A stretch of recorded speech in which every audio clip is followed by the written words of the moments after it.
Hello dear students and welcome back to my channel.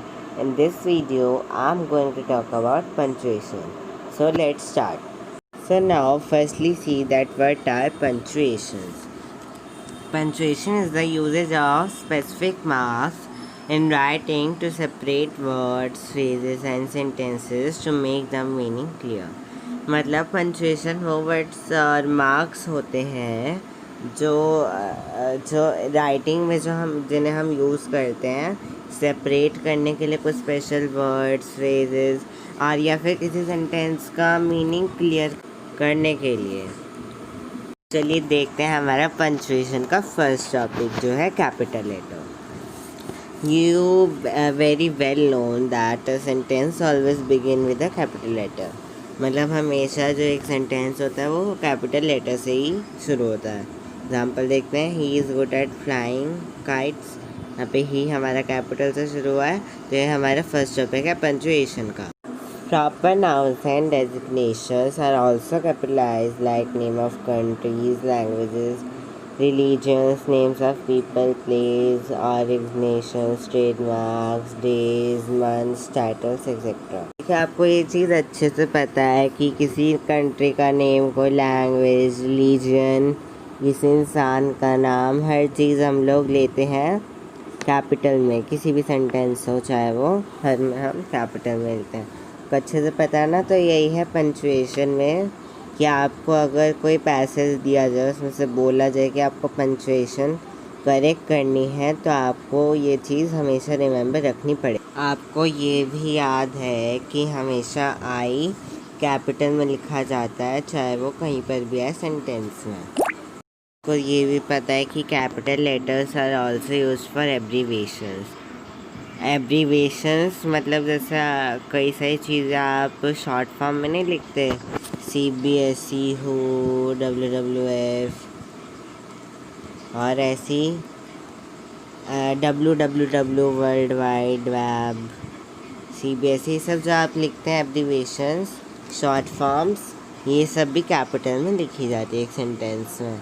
इन सारी चीज़ों का आप हमेशा रिमेंबर रखिए और इन सारी शीट्स का स्क्रीनशॉट भी ले लीजिए। चलिए अभी तक तो मैंने आपको रूल समझाया कि आपको पंचुएशन अगर दी जाए फाइंड आउट करने के लिए तो आप कैसे करते हैं, पर अब मैं आपको सिखाऊंगा मार्क्स। जो मार्क्स आप सेंटेंस में यूज़ करते हैं इसको पंचुएशन के लिए। सबसे पहले हमारा जो मार्क है वो है पीरियड, जिसे हम अपने जिसे हम फुल स्टॉप भी कहते हैं। फुल स्टॉप कहते हैं ना, याद आ गया ना। तो उसी का एक ग्रामेटिकल नेम पीरियड है। तो you put a period at the end of a sentence. आपको पता ही, कोई भी सिंपल या नॉर्मल जो सेंटेंस है उसके लास्ट में हम पीरियड लगाते हैं। एग्जाम्पल देखते हैं, ही ड्रू अ हॉर्स। एक बहुत ही सिंपल सा सेंटेंस है, इसके एंड में हमने लगाया है फुल स्टॉप या पीरियड। चलिए सेकंड नंबर पे है कॉमा। यहाँ पे हमारे पास 3 केसेस होते हैं कॉमा का यूज़ करने के। ये शीट 2 में आई है, तो नेक्स्ट शीट में भी दिखाऊंगा, पहले फर्स्ट शीट देखते हैं। Use a comma between noun and noun phrases in a list. मतलब कॉमा को नाउन और नाउन फ्रेजेस की लिस्ट में यूज़ करते हैं। चलिए एग्जांपल देखते हैं और अच्छे से क्लियर होगा। I bought 2 apples, 3 oranges and some grapes. Here you can see that between 2 apples and 3 oranges we have put a comma. Here it is showing it is there between 2 nouns. यहाँ पे 2 nouns के बीच में है यार वो। अब second देखते हैं, he enjoys tennis, badminton, skating and football। Tennis badminton skating के बीच में कॉमा है। ये बहुत ईजी है, I know it very well that you will do it very easily. आप इसे आराम से कर लेंगे, मुझे पता है ना। चलिए नेक्स्ट देखते हैं, at school we study English, math, science, history and geography. यहाँ पे भी आप देख सकते हैं सब्जेक्ट्स के बाद, हर सब्जेक्ट के बाद एक कॉमा है।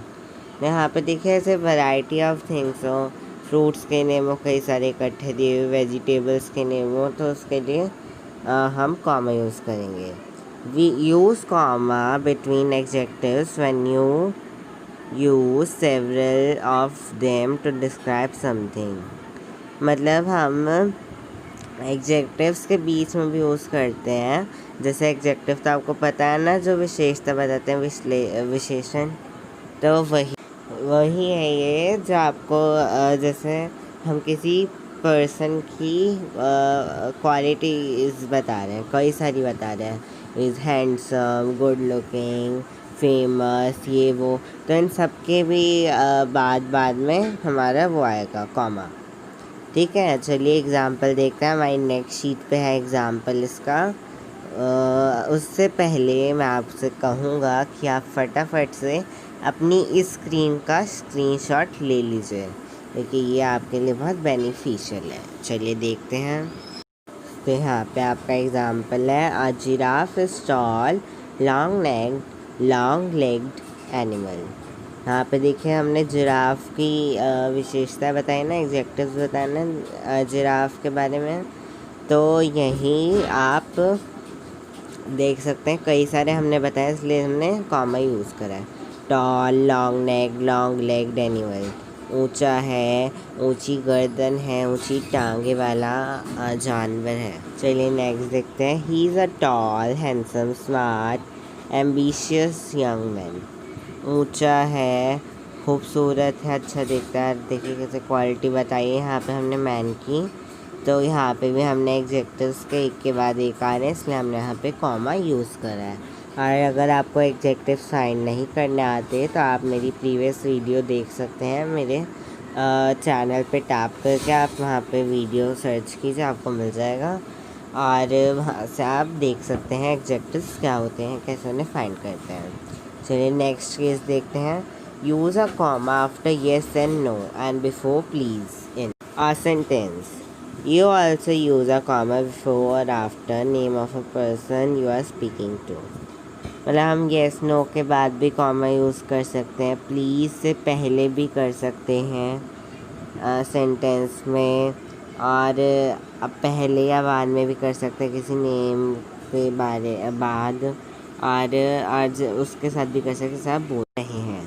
चलिए एग्ज़ाम्पल देखते हैं। यहाँ पे हमें दिया है एग्ज़ाम्पल, गुड बाय जॉर्ज। मतलब यहाँ पे हमने गुड बाय बोला ना जॉर्ज को, तो ऐसे से please anyone names, please Rahul, please Rohan, please, ऐसे ही आप कुछ भी नेम से आप कहीं से येस नो ऐसे आप सबके साथ लगा सकते। चलिए मैं आपको येस नो का एक रियल लाइफ एग्ज़ाम्पल देता हूँ। से आप मैथ में जब आप सॉल्व करते हैं कोई इक्वेशन, और उसमें आपको देना होता है आंसर कि वो पॉसिबल है या वो एवेल्यूएट हो रहा है या नहीं हो रहा, तो उसमें हम येस और नो में लिखते हैं ना, yes comma it is possible, no comma it is not possible, ऐसे लिखते हैं ना। तो यही हमारा इसमें जाता है कॉमा वाले में। देखिए आप ये भी याद रखिए, commas are use to show where there is a brief pause. मतलब कॉमा वहाँ यूज़ होते हैं जहाँ हमें एक छोटा सा पॉज देना होता है। देखिए आप पीछे के भी एक बार एग्जांपल अगर दोबारा पढ़ के देखेंगे तो आपको ये लगेगा कि वो पॉज दे रहे हैं बीच में, तो ये आपको हमेशा याद रखना है। देखिए सेकंड नंबर पे आता है एक्सक्लेमेशन पॉइंट। इसमें तो कुछ है नहीं समझाने का, आप आराम से इसे कर सकते हैं, ये फिर भी समझा देते हैं। An exclamation point is often used after a command and interjection और अ वर्ड शो सरप्राइज और एंगर। मतलब एक्सक्लेमेशन पॉइंट वो ये हमें ये बताते हैं किसी कमांड के बाद आते हैं, किसी इंटरजेक्शन या किसी वर्ड के बाद आते हैं, या कोई हमारा सडन रिएक्शन सरप्राइज एंगर के बाद आते हैं ये। चलिए एग्जांपल देख के फटाफट से ये वाले टॉपिक को क्लियर करके आगे बढ़ते हैं। फर्स्ट है सिट डाउन और सेकेंड है क्वाइट। सिट डाउन, ऐसा आपने सुना है ना हमेशा अपने टीचर के मुंह से। तो सिट डाउन ये एक सडन रिएक्शन है, कमांड है, तो इसके बाद हम एक्सक्लेमेशन पॉइंट यूज़ करेंगे। सेकंड क्वाइट, ऐसे ही बोलते हैं टीचर्स, तो ये भी एक्सक्लेमेशन पॉइंट में आएगा, इसके लास्ट में एक्सक्लेमेशन पॉइंट आएगा। इसका भी स्क्रीनशॉट ले लीजिए और फिर आगे बढ़ते हैं अपने टॉपिक की तरफ। चलिए नेक्स्ट थर्ड नंबर पे हमारा आता है question mark. Question mark very easy to identify. बहुत ईजी है इसको आइडेंटिफाई करना, बस आपको लास्ट में ही देखना है कि इसके लास्ट में क्वेश्चन मार्क है या नहीं है। बट आपको अगर कोई ऐसी सिचुएशन मिले जिसमें आपको लगाना हो किसी सेंटेंस में क्वेश्चन मार्क, तो उसके लिए लिखते हैं क्या, use a question mark after a question. से आपको लग रहा हो कि हाँ ये क्वेश्चन पूछ रहे हैं यहाँ पे, तो उसके लास्ट में आप क्वेश्चन मार्क पुट कर सकते हैं। चलिए यहाँ पे एक एग्जाम्पल है, उसे देखते हैं। हाउ आर यू, तुम कैसे हो। क्वेश्चन है ना, देखना ना यहाँ पे हमें साफ साफ। अगर आपको एक कोई ऐसे भी दे दे हाउ आर यू बिना क्वेश्चन मार्क लगाए, तो आप पहचान जाएंगे ना आराम से। और आपको अगर कोई क्वेश्चनरी का है तो उसका रूल और फॉर्मेट तो आपको पता ही है ना, पता है कि नहीं है। चलिए फिर भी बता देता हूँ। हाउ, व्हेन या आगे कोई भी हमारी वो होगी वर्ब, सेकंड नंबर पे भी हो सकती है वर्ब, और हमारा लास्ट में होगा सब्जेक्ट या ऑब्जेक्ट। ये रूल आप पहले से ही पढ़ते हैं। डू डज हो सकता है, डिड हो सकता है, was were is am are कुछ भी हो सकता है आगे या फिर सेकंड पोजीशन पे। पता नहीं तो आप टेंसेस में पढ़ के आ ही रहे हैं अब तक, और आगे भी पढ़ेंगे ही आप। तो यहाँ तक क्लियर है। एक बारी फिर से वीडियो दोबारा से चला के देख ले, क्योंकि आगे का और डिफ़िकल्ट होगा। और इसका जल्दी से स्क्रीनशॉट ले लीजिए ये शीट भी, क्योंकि आपके बहुत हेल्पफुल है। चलिए अब अपने नेक्स्ट मार्क की तरफ चलते हैं। चलिए now apostrophe. Use an apostrophe with S to show who own something. यहाँ पे आप आराम से इसको देख सकते हैं कि कैसे लगा हुआ है अपोस्ट्रॉफी फिर S. The S is added after singular nouns और नेम्स लाइक पीटर्स, माइकल्स। चलिए next, squirrel tail is big and bushy. Squirrel's, यहाँ पे हमने स्क्विरल्स इसलिए लगाया कि हम सारी स्क्विरल्स के बारे में बात करते हैं। मतलब बता तो हम ईच के ले रहे हैं, मगर फिर भी ये ग्रुपिंग के लिए है, तो इसलिए हमने यहाँ पे अपोस्ट्रॉफी वाला एस लगाया है। चलिए next, this is Peter bed and that is Michael sweat. यहाँ पे हम ओनरशिप दिखा रहे हैं कि यहाँ पे ओन कर रहा है कौन, पीटर किसको ओन कर रहा है कि अपने बेड को, और माइकल अपने बेड को। किसका बेड है, पीटर का, और वो किसका, वो माइकल का है। चलिए third second case, follow the same rule when a name or singular noun ends in s, write an apostrophe first and then add another s. The princess's gold ball fell into a well. The princess की जो golden ball थी वो कुएं में गिर गई। यहाँ पे आप देख सकते हैं कि हमने कैसे इसको यूज़ करा है। चलिए ये शीट यहीं ख़त्म होती है, और इसका आप स्क्रीनशॉट ले लीजिए, आगे हेल्पफुल बहुत होगा। और ये अगली शीट में भी आपको आगे का दिखा रहे हैं, यहाँ पे आपको आगे का एक्सप्लेन कर देते हैं। तो चलिए पहले यहाँ का स्क्रीनशॉट ले लीजिए, फिर आगे का टॉपिक समझिए। For plural nouns that end in s, put the apostrophe after this. मतलब प्लूरल नाउन्स जो एंड करती है एस से ही, उनमें अपोस्ट्रॉफी हम एस के बाद लगाते हैं। जैसे birds', beaks are all different shapes and size. Birds तो आपको पता ही है प्लूरल है, बर्ड ये प्लूरल नाउन में है, जहाँ पे हम एस के बाद लगाएंगे अपोस्ट्रॉफी। चलिए next, Miss Lee is marking her pupils' work. इसमें देखिए प्यूपल्स हमारा प्लूरल नाउन है ना, तो यहाँ पे भी हम एस के बाद ही लगाएंगे हमारे apostrophe. This is my parents wedding photo. ये मेरे पेरेंट्स की वेडिंग की फ़ोटो है। पेरेंट्स भी एक प्लूरल नाउन है, तो इसके भी बाद में आएगा हमारा अपोस्ट्रॉफी। देखिए आपको कंसेप्ट क्लियर होना चाहिए, आपको खुद ब खुद आ जाएगा। चलिए next, some plural nouns do not end in s, just add s to these plural nouns. से कई सारी प्लूरल नाउन्स हैं वैसे नहीं करती, तो उसमें हम एपोस्ट्रॉफी लगा देते हैं लास्ट में। जैसे there are slides and swings and seesaws in children's playground. यहाँ पे एक देख सकते हैं चिल्ड्रंस में चिल्ड्रन वर्ड, आप सबको पता है यहाँ पे चिल्ड्रन वर्ड प्लूरल नाउन है। चिल्ड्रन तो खुद ही प्लूरल नाउन होता है इसमें, इसलिए एस नहीं आता, तो इसमें हम एपोस्ट्रॉफी वाला एस ऐड कर देंगे। तो there are slides and swings and seesaws in children's playground. The men's changing room is occupied. आपको पता है मैन वर्ड अपने आप में ही प्लूरल नाउन है, इसमें एस नहीं लगता, इसलिए इसमें भी हम एपोस्ट्रॉफी वाला एस लगा देंगे कि मैन के चेंजिंग का रूम ऑक्यूपाई हो गया है। तो आपको यहाँ तक समझ में आ गया है शुरू से लेकर अब तक? पूछ सकते हैं क्या आपसे कुछ भी, कोई भी?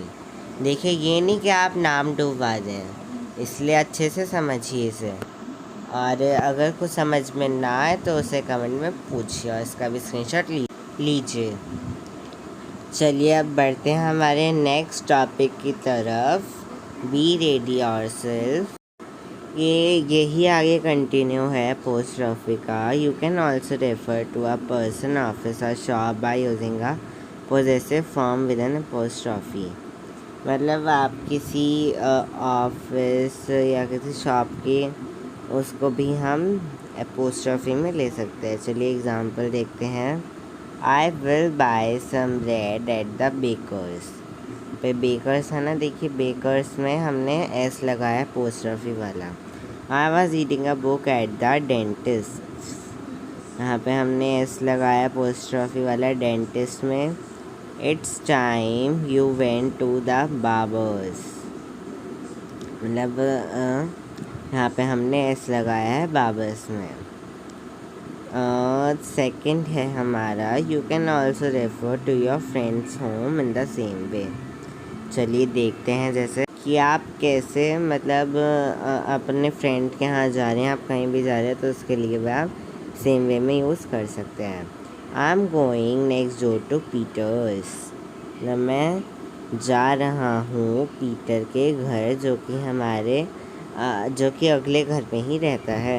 यहाँ पे पीटर्स करेंगे हम। I stayed the night at Susan's. मतलब मैं रात में सूजन के यहाँ रहा, अपने फ्रेंड के यहाँ रहा मैं। यहाँ पे हमने सूजन के लिए ही लगाया है।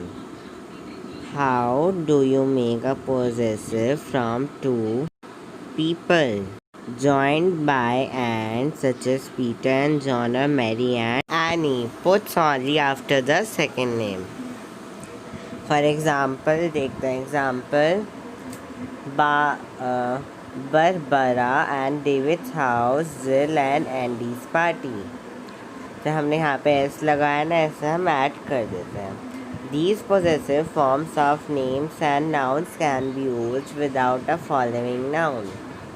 फॉर एग्ज़ाम्पल देखते हैं इसमें, विच डेस्क इज़ सूजन्स। मतलब ये कौन सा डेस्क सूजन का है, ये है। George is in the back row. George कौन सी रो में है? बैक रो में। हम ऐसे भी इसको यूज़ करते हैं। Last example, the room is my brothers. मतलब ये रूम किसका है? मेरे ब्रदर का है। तो हम ऐसे भी यूज़ करते हैं। आ गया समझ में? चलिए अब आगे टॉपिक की तरफ प्रोसीड करते हैं। So it's time for some exercise students. Be prepare yourself. You must only have to pause the video, solve it firstly yourself, and then I will let you that how to solve all the answers. So let's start the answers. So it's time for discussion, students. So our question was, put the punctuation signs in the following. So there were 6 questions in total, and now let's see each and every. You are fired. तो यहाँ पे हमारा लगेगा exclamation mark. Second, our dog collar is brown. तो यहाँ पे dogs में हमारा लगेगा ये अपोस्ट्रॉफी और लास्ट में period. No it has stopped, यहाँ पे normal simple period. Good morning, यहाँ पे हमारा लगेगा कॉमा और देन एक्सक्लेमेशन सर के बाद।